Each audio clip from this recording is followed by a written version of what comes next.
My muži máme potreby, ktoré ani doba virtuality, ani tlaky na výkon či feminizácia mužov nedokážu potlačiť, respektíve potlačiť nadlho. Ide o potrebu poslania, túžbu po dobrodružstve, potrebu byť naplnený vo svojom rode, pohlaví, potrebu byť súčasťou života iných mužov, potrebu duchovného spojenia a potrebu starostlivosti o vlastné telo. A práve tieto potreby a ich naplňanie je dobré rozobrať v kruhu mužov, ako aj posilniť autenticitu vo vzťahu k sebe a vo vzťahu s inými, maskulinitu, dobré návyky a cnosti, ako sú otvorenosť, vďačnosť, odovzdanosť, pokora, trpezlivosť, striedmosť a ďalšie. Poďme si viac priblížiť jednotlivé potreby či túžby muža. Prvou je potreba poslania. Potreba poslania misie, cez ktorú si zároveň uspokojujeme potreby cítiť sa schopný a užitočný. Každý muž má vo svojej prirodzenosti stať sa nespútaným bojovníkom, potrebuje cítiť, že vo svojom živote má vážnu misiu, obetovať sa pre niečo, zasvetiť svoj život niečomu, ktorá sa vyrovná túžbe po domove a rodine, alebo ju dokonca presahuje. K druhej potrebe patrí túžba po dobrodružstve. Potrebujeme cítiť intenzívnu energiu, ktorá generuje dobrodružstvo. Život bez tejto energie, životného pohonu, sa môže postupne stať bezduchý, depresívny, nudný, jeho smerovanie sa môže javiť ako nesprávne. Dobrodružstvo roznecuje kreativitu a pocit sily, dodáva energiu pre sebavedomie, odvahu, disciplínu, veľkorysosť, živosť a sebavyjadrenie. Tretia potreba je spojená s túžbou byť naplnený vo svojom rode pohlaví. Byť naplnený vo svojom rode pohlaví a pri ženách komplementárny, nie splývajúci. Ženy sú naše protiklady a dokopy dve opačné pohlavia môžu vytvoriť kompletný celok. Spojením prirodzených charakteristík dvoch pohlaví môžeme zažiť celistvosť vo vzťahovom a sexuálnom živote. Štvrtá potreba, byť súčasťou života iných mužov, hovorí o tom, že potrebujeme byť vnímaní, pochopení, uznaní a prijatí inými mužmi. Potrebujeme taký mentoring, podporu a výzvy, aké si vieme dať iba my muži navzájom. Pri plnení svojho poslania a dobrodružstva potrebujeme kamarátov. V týchto vzťahoch sme učiteľmi i žiakmi zároveň. Čomu sa od iných mužov, ktorí nás v niektorých cieľoch predstihli, môžeme priučiť? Už len tomu mať vlastné ciele, nie ciele ostatných a hodnotné, nie márnivé ciele. Ďalej rozvahe, tolerancii, tomu, ako dosahovať vnútornú rovnováhu, dovoliť iným, aby nás naplňali. Potrebujeme povzbudenie, podporu, priazeň, dať vážnosť situáciám, ktoré si to vyžadujú, vedieť sa smiať aj zo seba, viac milovať seba, odpúšťať si. Jeden z mýtov je, že je čudné, ak sa muž otvorene dožaduje pozornosti iných mužov. Chceme byť naplňaní týmito mužmi tak, aby našu túžbu či neschopnosť nebolo poznať.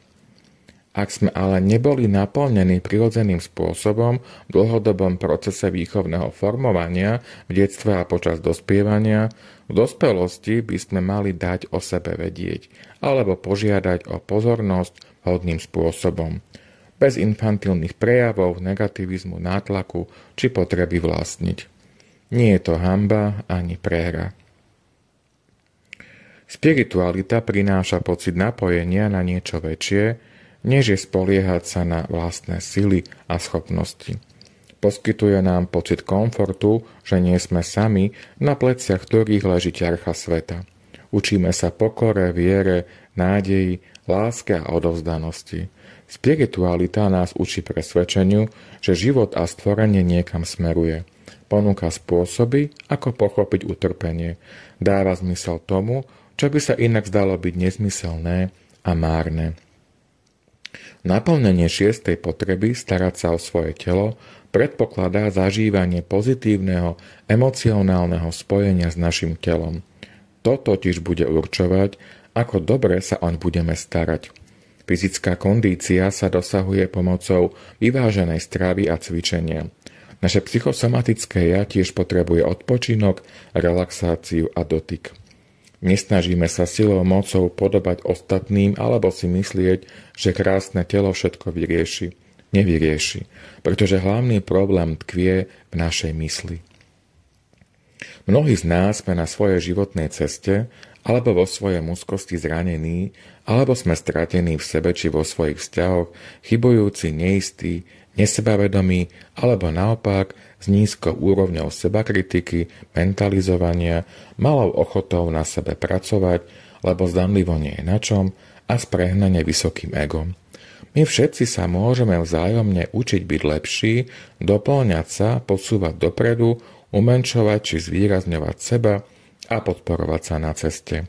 Môžeme si pomáhať nachádzať svoju identitu a posilňovať integritu autentickým spôsobom, vytvárať zdravé, nedeštruktívne spojenie mužov, ktoré je opakom napríklad krčmového zoskupenia mužov.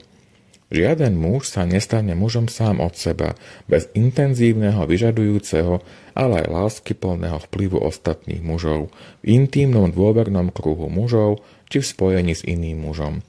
Sám nebude vedieť prepojiť evolučné predpoklady, jedinečnú biologickú podstatu so svojím bytím, myslenia a skutkov, naplno ich rozvinúť v súlade s vlastnou identitou, bez deštruktívnych tendencií s očakávaným rozvojom svojej osobnosti a na osoch ostatným. Nie každý z nás mal otca.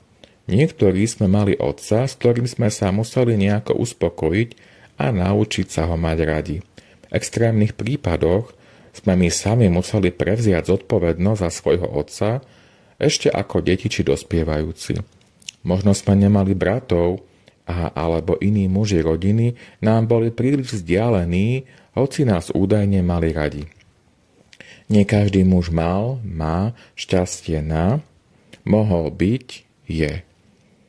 Práve tými pomyselnými 3 bodkami sa chcem zaoberať, rozprávať sa o nich, pozývať do dialógu v rámci osobných stretnutí a skupín s inými mužmi. Ak túto medzeru ešte je možné v živote niekoho vyplniť, môžeme sa o to pokúsiť spoločne bez ohľadu na výsledok. Čím viac ľudí s tým bude chcieť niečo urobiť, tým lepšie. Potrebujem talenty iných mužov, ich ochotu dávať a prijímať, mužov s láskavým a otvoreným srdcom, mužov dneška, ktorí sa neboja ukázať svetu svoju skutočnú hodnotu a bojovať za ňu. V takej miere a takou formou, ako sa len my chlapi navzájom máme a môžeme autenticky a účinne naplňať. Je viac než žiaduce, ak sa dokážeme motivovať a uzdravovať v atmosfére prijatia, lásky, spolupatričnosti, úcty, konania dobra i spoločným prekonávaním zlozvykov, strachu, spracovávaním pocitov viny, hanby či bolesti. Preto staň sa súčasťou skupiny pre mužov, prekonaj pohodlnosť a príď 2-krát mesačne medzi mužov, ktorí sa učia autenticite, aby to boli skutočne oni, kto o sebe rozhoduje a aby si svoje životy mohli skutočne užívať v pravom zmysle slova. Tešíme sa na teba.